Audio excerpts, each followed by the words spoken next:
অনেকে একই জায়গায় খেতে ঘেন্না লাগে। মায়ের শিক্ষা, মা যেমন সন্তানকে শিক্ষা দেবে তেমন শিক্ষা হবে। দেখো ঠাকুমা বিছানায় পটি করছে, আমার মেয়ে দেখো খাওয়ার পরিবেশন করছে।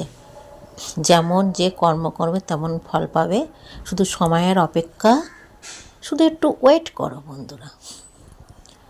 মা যেমন দেখো ঠাকুমা পুরো, যখন কাজের লোক আসে না তখন আমি কিন্তু পুরো চেঞ্জ করে দিই, ডেলি ফোকাসটা তোমরা দেখতে পারো। আর এরকম ধরনের মানুষ যাদের টাকা আছে তাদের আর কাউকে লাগে না, কিন্তু টাকায় কিন্তু মানুষের সব কাজ মিটায় না।